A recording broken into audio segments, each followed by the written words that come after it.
Well, g'day there, Empire Builders, and welcome to episode 44 of Kingdom Business TV. We're getting up there now with the numbers, which is super cool, and certainly appreciate you guys for being on and watching.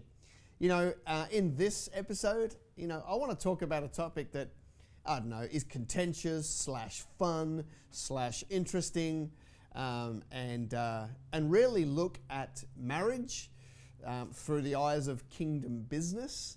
And it's probably one of the most common questions that I do get is, how do I get on the same page as my partner? And how do we deal with if I'm called to business and they're not? And all this sort of stuff. And so I want to explore that, ultimately talking out of testimony, really, rather than just vain opinion. And then I invite you guys to put forward your questions and I will answer them. So, obviously I personally think that marriage is probably the trickiest aspect of kingdom business, is the home life, right? I kind of feel like I've got the marketing down and the all those kind of things and the business models and the cash flows, and yet the thing that I kind of feel like is hard work for me is the marriage part, right? Because it's so much more important than any of those other areas. And so that's why we're going to talk about it here. By the way, when you guys jump on, do me a favor, let me know where you're from around this wonderful country. All right, let me know, because I want to engage with you and find out a little bit more about where you are as we go through. So we're here to talk about marriage, and I feel somewhat qualified as I have been married for coming up 12 years. 3 kids, multiple businesses in that time, and I see it as a very, very interesting area. Full confession, straight off the bat, it's probably the area that I got most wrong when I was first married. I told you on the last live that Kimberly and I were married, and then on our 1-year wedding anniversary, she was in hospital giving birth to our first child. So we were only married 12 weeks before we found out she was pregnant and so forth. But what I didn't tell you about that time was it was a very, very, very horrible time in our marriage. We had a brand new baby. We'd only been together a short amount of time. My business was taking off, so the demands were really high. And so there were a whole bunch of reasons, right? 50% of them being Kimberly's and 50% of them being mine. But one of the things that I did wrong was I didn't prioritize the marriage. I was out, doing business morning, nighttime as much as I could. And so I made that mistake, and it put a lot of pressure on the marriage. Okay, so luckily for us, we went and sought some help and we got some guidance, and through some amazing pastors of ours, we were able to kind of get back on the same page and been good ever since. And so, I guess just so that I can be, full authority and also full vulnerability, I got it wrong badly. That's kind of how I feel like I've got some props to teach you how to do it.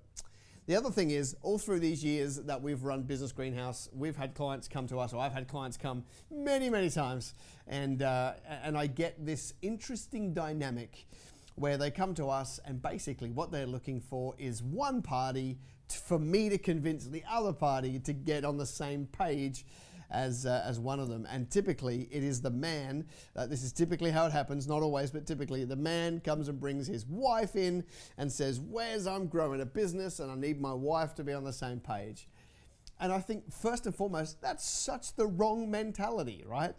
A man shall leave his mum and dad to cleave to his wife, and like it's a 50-50 unity, both parties bring, there's not just one that's dominant and one that's subservient. That's 1973 preaching that says the wife is subservient to the man. It's rubbish. It's an equal unity of complementary gifts.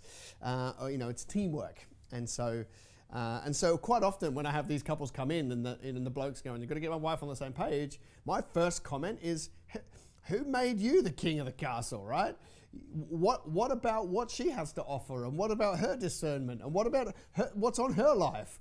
You need to find the page and both get on it, but it's very rarely that one has to get on the page of the other. So I kind of want to talk about some ways to kind of navigate that so that you don't have to have that conversation. And also, like, I'm not qualified to talk about a couple where one's in business and a Christian and the other one's not a Christian. I've never had that scenario, so I can't really talk into that. But I guess I just want to look at some things that we can proactively do so that we don't end up in a full amount of tension that completely drives us apart. It's not godly success, right, to go and build $1 billion corporation, but your home life is in tatters. That's not kingdom success, right? Kingdom is an operating system. It's this beautiful world where we have some sort of checks and balances in place so that everybody wins in that, okay? If we're completely neglecting children to build a kingdom business, you might be able to get away with that for a short period of time, but if you try and do that for a decade, then we know, the Bible tells us that the fruit in the kids from being neglected is really bad, right?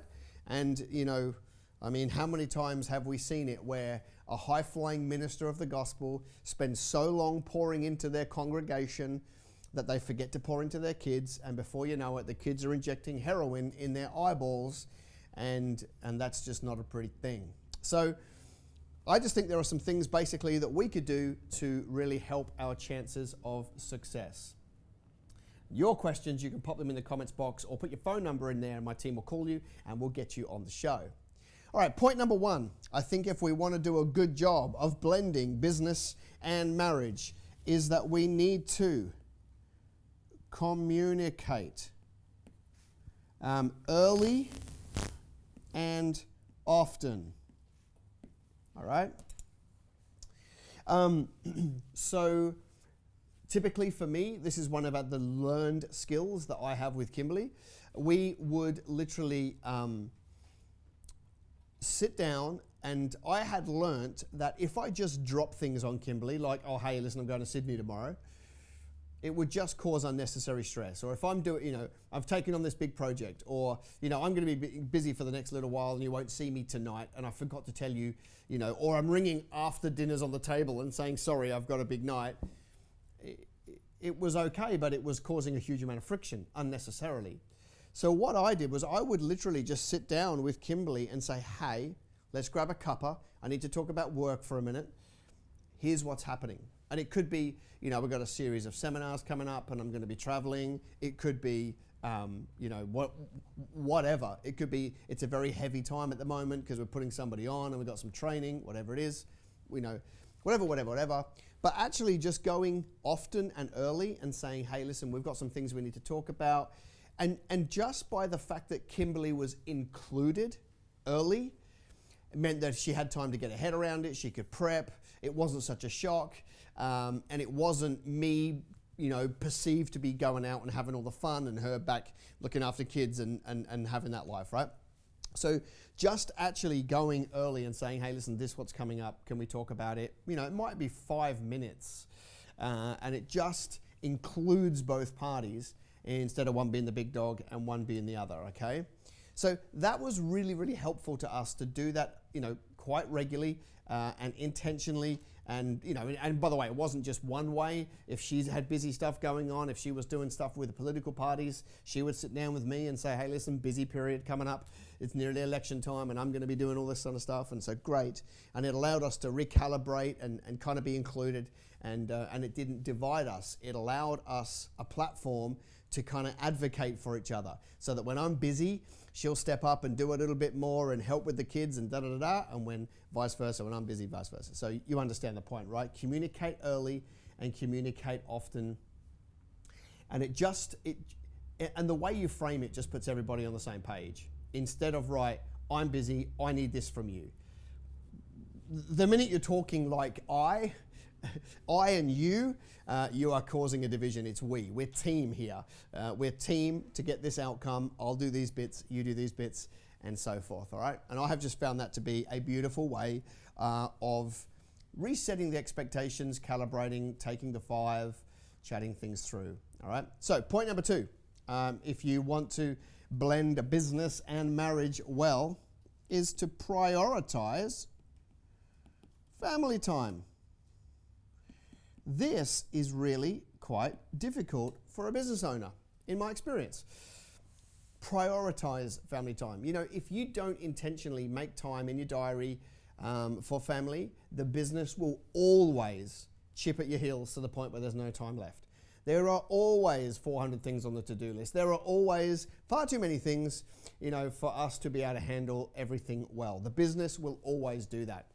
What I've also found out in like 87.3% of cases is that stuff you think is super urgent and you stay at the office for could have actually waited till tomorrow morning, or you could have got up at 6 instead of 7 and dealt with it in the morning, and you could have been home with the family and engaged with them, okay?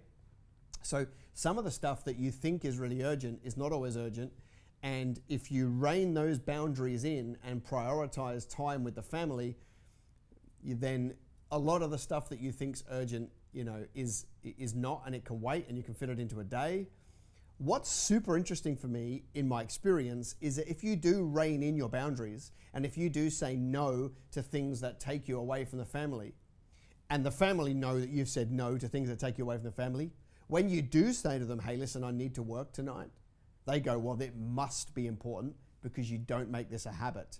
So it's okay to break the boundary because you had the boundary in the first place.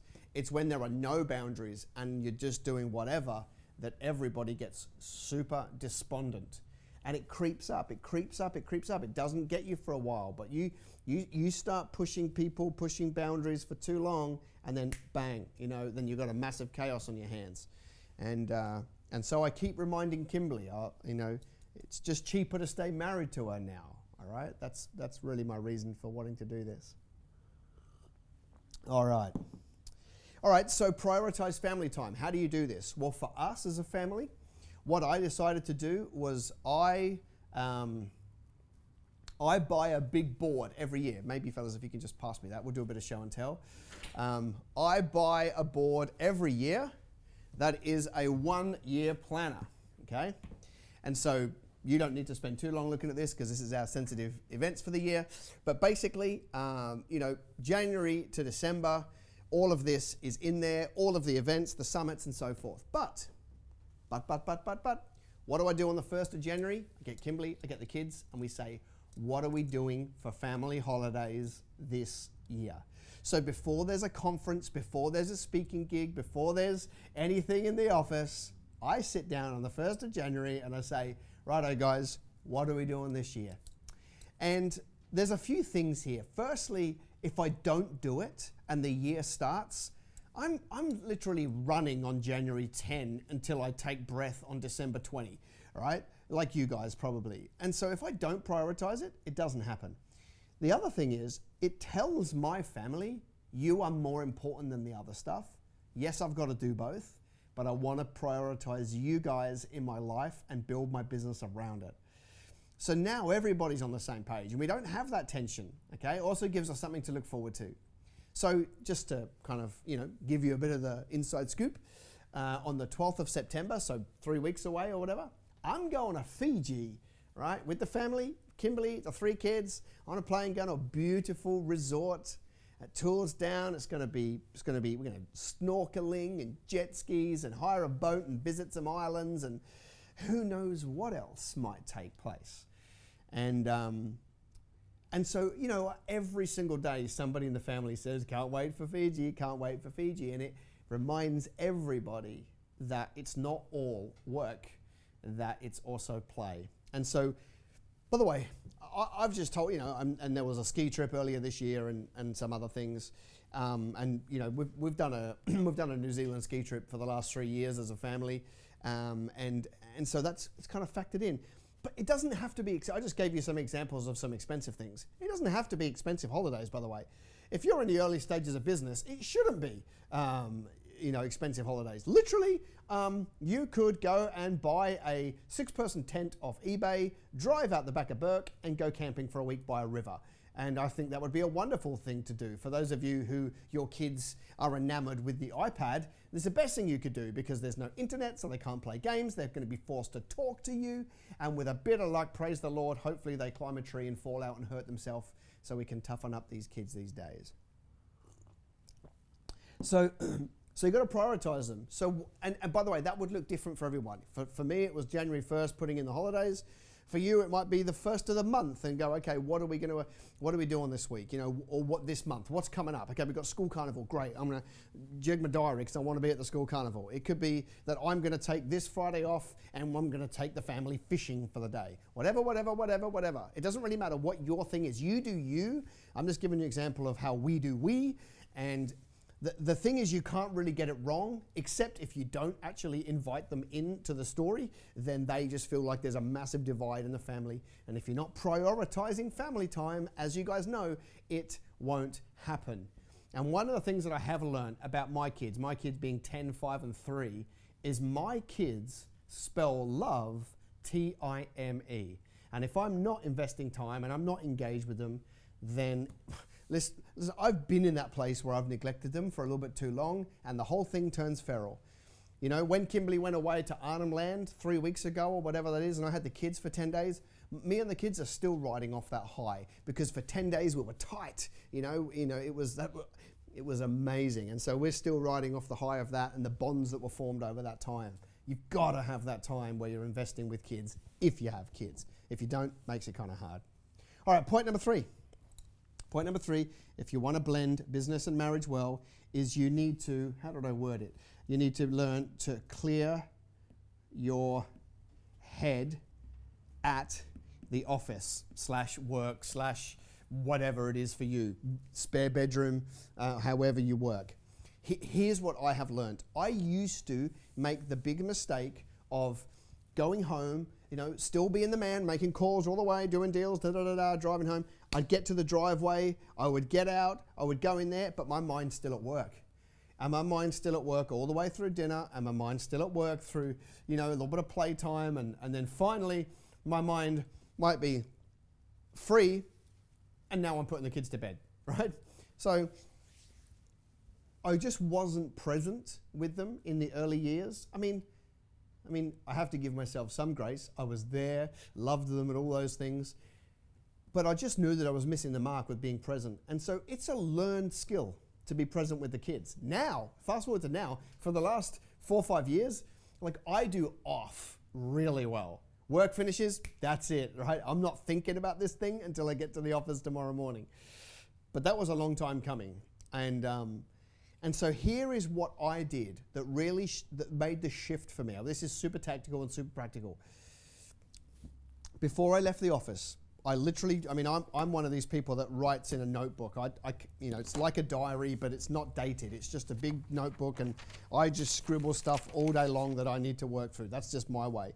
So I would literally sit there with my notepad at the end of the day and do a brain dump, not in any order, not in anything, and write down all the things that are on my mind. I've got to remember this, got to go here, got to invoice that customer, got to send the email reply, bang. Is there anything else I've missed? Oh yeah, one more thing, write that down. And then I literally close the book and go home. And I would use the drive home from the office to transition between I've left work and now I'm breathing, ready for when I see the people that matter most. Instead of just coming home, tearing things apart, bowering in there, causing a scene. I remember Kimberly many times, she said it was easier when you weren't here.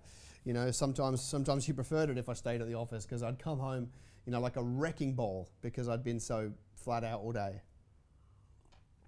So just the minute, if you take things that are rattling around your head and you write them down, what your subconscious does is go, oh, okay, I don't need to remember those 400 thoughts until you get back to the office tomorrow morning because you've just put them somewhere safe that you're likely to see. So now I don't need them to rattle around your head while you're trying to, and let's be totally honest, we're talking about marriage. You're trying to eat dinner and be present. You're trying to hang out and play with the kids. You're trying to be intimate with your partner. And all you can think about is emails, this thing, some compliance record, the upcoming audit. It's just not good for your marriage, people. Get the stuff down. Be present with the people that matter. Step up the intimacy game with the partner. And you'll find that your marriage gets better. You get happier. And then when you get to the office in the morning, you're more likely to get through your list because you had a nice night. Didn't think we'd be talking about sex on Kingdom Business TV, but here we are. All right. So they're my 3 things. It's not an exhaustive list, but I kind of look at the home, your home. Now, I understand, I want to be sympathetic. Some of you are single, so your home is one person. Some of you are married with no kids. Some of you are married with some kids, and some of you are married. Actually, I saw Clinton on here. He's got like a soccer team. And so there's a diversity on here that are watching. There's a lot of people right now that feel like God's called them to some big vision. And we talked about big vision on the last one, and I love it, by the way. But I do think it is a mistake if we're not ruling our household. I wonder whether all these people that I know who feel called to the nations, which is a buzzword at the moment that ticks me right off, right? It's like, bugger Australia, I'm going to go and help out Ethiopians. Well, if we all do that, then what happens to Australia? So I think there is a journey to be called to the nations, and I think it starts with home. If you can't rule your home life, then I don't think God's going to give you any kind of influence in the community. And if you can't get the community bit right, I don't think you're going to have any in your state, and then in your nation, and then in the nations. I think God kind of expands our territory as we show that we are good. I think it's Proverbs 20 something that says he brings destruction on the house of the wicked, but he brings blessing on the house of the righteous. And there is something to be said for the way we run our house and the way we run our home. And I think it's important that we don't neglect the home just so we can go and do something great in our business. It has to be both. What's super interesting for me, I'm just doing a bit of a look online here for a scripture. What's interesting for me is I can probably chart that the minute I started to honor my wife and my kids and the home, we saw an increase in business that I could not put my hands on. Why? Because I got a good dad in heaven. Matthew 12:25 says this: every kingdom divided against itself will be ruined, and every city or household divided against itself will not stand. So if you don't have unity under your roof, then you will end up tearing the thing apart if you don't get on the same page. It may not happen now. It may not happen in 2019. It may not happen in 2025. It may not happen until the kids are 36. But if you don't bring that unity, and if you don't bring everybody on the same page, and you don't bring that peace to your house, then it will divide and it will not stand. Well, how's that for a bit of preaching up in this place? I kind of feel like that was pretty darn good, if I don't say so myself. We're putting out some amazing content right now. Like, I feel like we are really lifting our game. And what's super exciting about today, are we on all 3 platforms? Yeah. So today, for the first time, we are going live on Business Greenhouse Facebook channel, Wez Hone's private channel Facebook page, and YouTube Live. By the way, if you're watching YouTube Live right now, I want to say thank you. This is the first time we've done it. I've been meaning to do it for a long time. We finally got there, and I appreciate you guys watching as we are on here. All right, do I have any questions from the field? Guys, what are your questions? Put them in the comments below, and let me get this underway. All right. Who we got? Ross.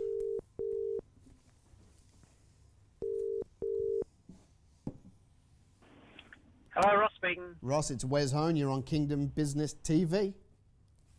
Hello. How are you? Hello. Well, I can hear Ross, but Ross can't hear me.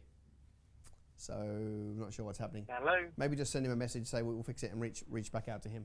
Let me see what is in Messenger. All right. What have we got here? We've got Clinton, who has got the million children, talking about how proud he is. So he put here that the only way he could stop was to get Netflix.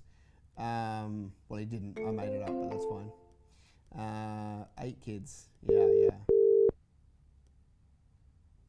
Hello, Ross speaking. Hey, Ross, it's Wez Hone. You're on Kingdom Business TV. Hello. Well, fellas, there's nothing there. There's nothing. So Paul made a joke about me feeding my kids spaghetti 10 days in a row when Kimberly was away, which is not true. It's not true, actually, Paul. I think it was only 2. All right, what else have we got here? Only one thing, but working hard for me. Yep, I understand. It's a really tough journey. All right, guys, if you got questions, if you have questions, let me know. I'm trialing a 5 to 5 method. No work 5 p.m. Saturday until 5 a.m. Monday. Okay, nice. Nice. Boundaries are great. As long as they work for the people and they work for the business, then I think that is fine. Married 23 years, Danielle. Congratulations. I look forward to doing a show on here when I'm 23 years married as well. All right, what questions have you got?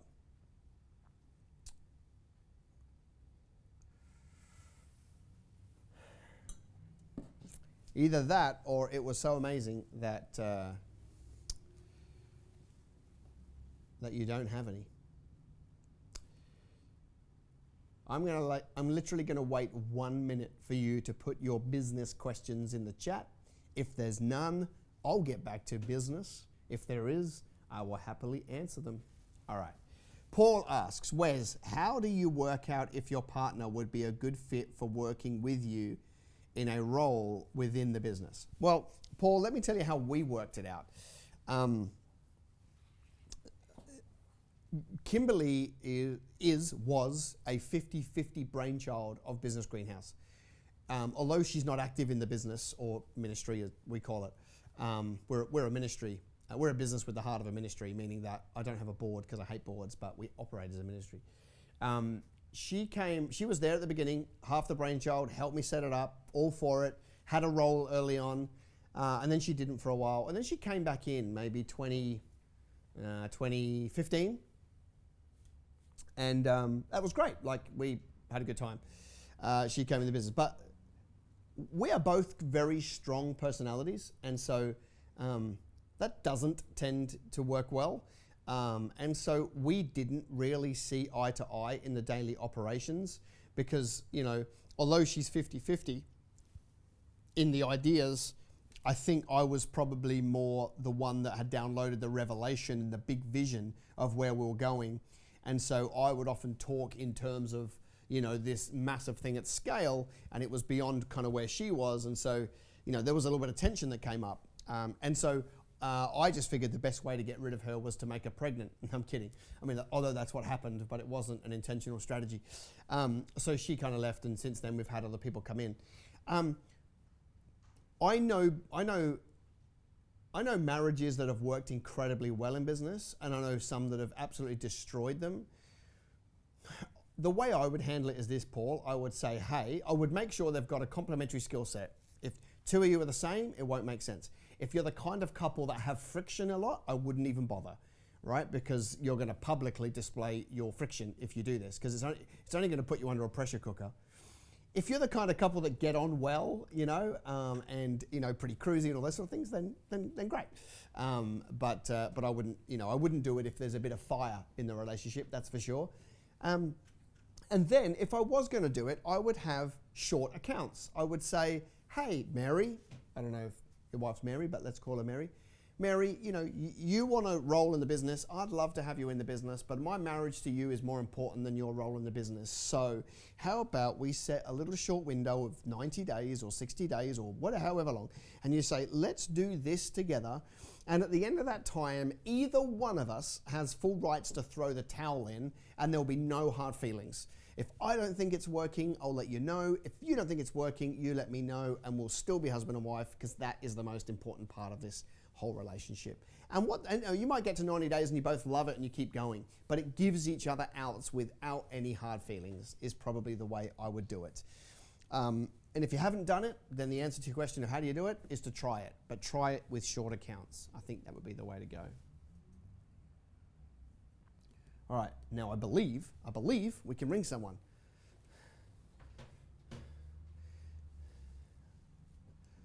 Today's tea, black tea. Quite like black tea. Hello, Ross speaking. Ross, third time lucky. You're on Kingdom Business TV. G'day, Wez. How are you, brother? I'm great. How are you? On top of the world. I'm up in sunny North Queensland in God's country. So literally top of the world. Mate, what can I help you with? Mate, I have a question. I just want to know what your thoughts were around employing non-Christian people within your business, and also how does that look in management roles or in a leadership role within our businesses? Yeah, great. It's a really good question. So I don't subscribe to the theory that we should only be employing Christians. I think that just hives us off into our own little bubble too much. As Christians, we tend to do that too much anyway, right? We don't usually have too many friends that are of the world, so I think that's dangerous if we're only in a Christian bubble. So I think we should be employing the best person for the job, Christian or non-Christian. I also feel like how are they likely to get a revelation of the kingdom of God if they never meet a believer? Right? So, there is something to be said for that. Now, we're not running a mission here, we're trying to run a business. Effectively, they could be the same thing, but we're not trying to run a not-for-profit to do this. So it needs to be somebody that can do the job.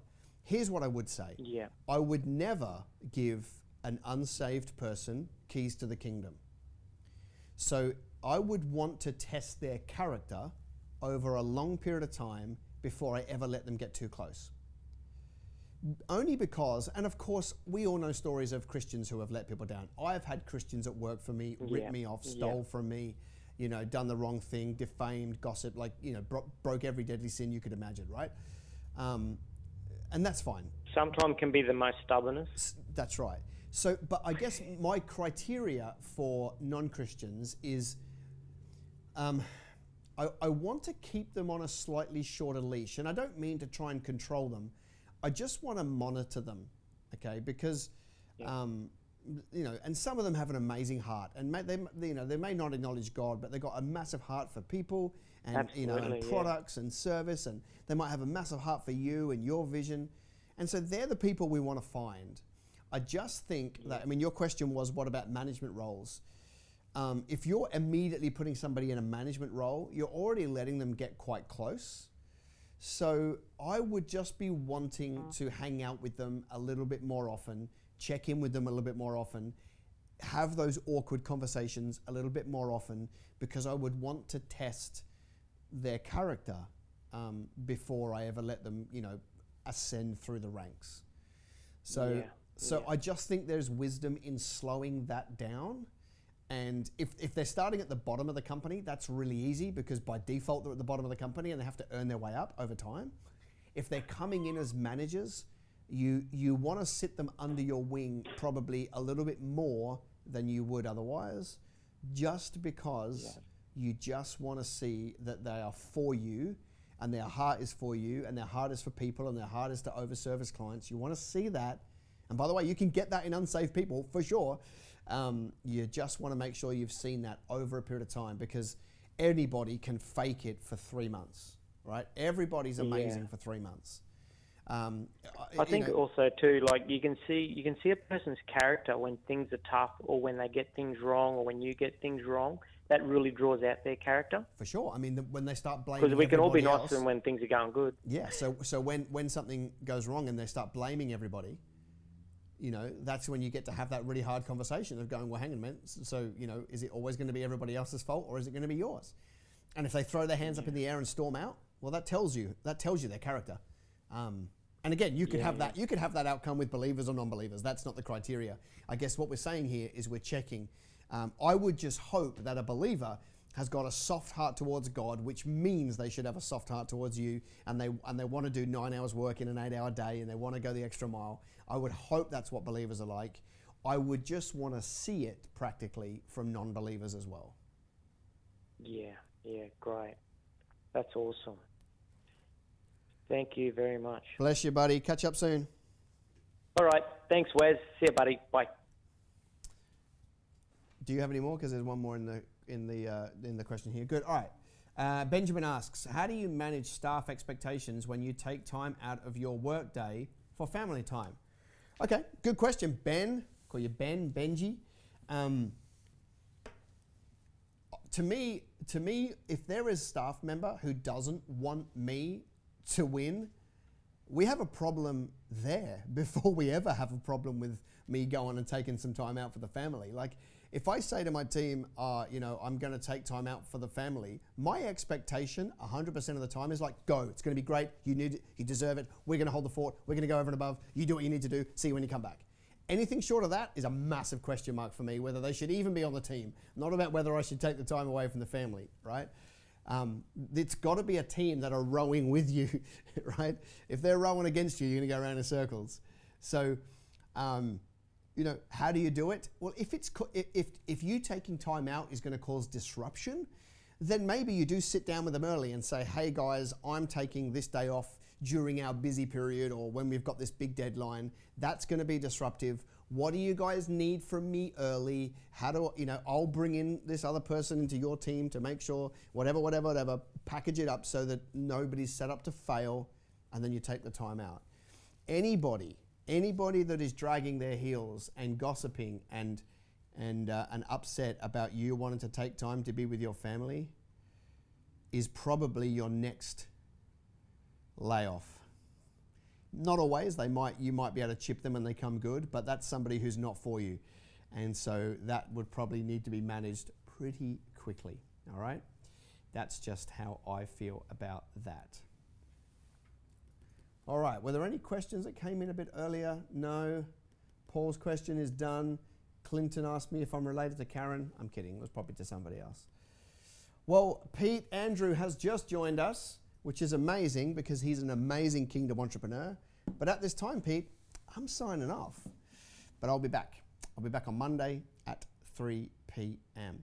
By the way, before we jump off here, what was the thing that jumped out to you in this episode? What was the thing that was the little take-home nugget for you, right?